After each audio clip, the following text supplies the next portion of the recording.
Hello guys, সবাইকে আসসালামু আলাইকুম। আজকে আপনাদের সাথে শেয়ার করব পাটিসাপটা পিঠার রেসিপি। প্রথমে পাটিসাপটা পিঠার যেটা নারকেলের পুর থাকে ভেতরে, সেটা পরিমাণ মতো দুধ পাউডার, চিনি, লবণ দিয়ে রেডি করা হলো। এরপর রেডি করা হচ্ছে পাটিসাপটা পিঠার রুটির মতো যে লেয়ারটা থাকে সেটা। তার জন্য প্রথমে 2 কাপ ময়দা ছাঁকনির সাহায্যে ভালো করে ছেঁকে নিতে হবে। তারপর তার মধ্যে পরিমাণ মতো লবণ, চিনি, দুধ পাউডার দিয়ে দিতে হবে।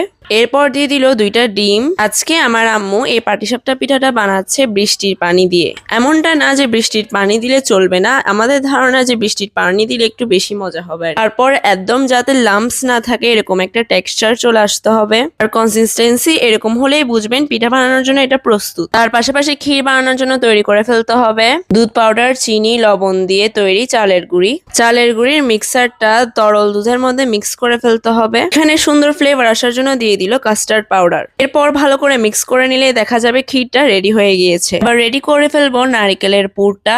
গোল্ডেন ব্রাউন একটা কালার আসা পর্যন্ত এরকম নাড়াতে হবে। এখন পিঠা বানানোর জন্য সব উপকরণগুলো পুরোপুরি রেডি। আমাদের কালো তাবাটা দেখে হাসবেন না কিন্তু, এরকম তাবা ছাড়া কি পিঠা হয় নাকি। শুরুতেই দিয়ে দিতে হবে 1 চামচ পরিমাণ ঘি। ঘি নেওয়ার পর তাবায় তা ভালো করে ছড়িয়ে দিতে হবে। এরপর দিয়ে দিব আমাদের রেডি করা পিঠার ব্যাটারটা 1 চামচ পরিমাণ, সেটা দিয়ে সুন্দর করে ভালো করে ছড়িয়ে নিতে হবে তাবায় ছড়িয়ে নেওয়ার পর দিয়ে দিতে হবে পরিমাণ মতো ক্ষীর আর নারকেলের পুরটা।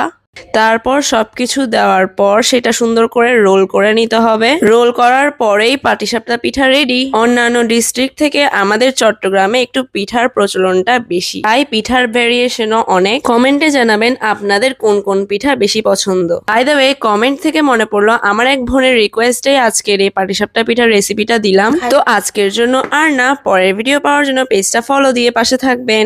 আজকের জন্য এখানেই বিদায় নিচ্ছি। ওকে, টাটা, আল্লাহ হাফেজ।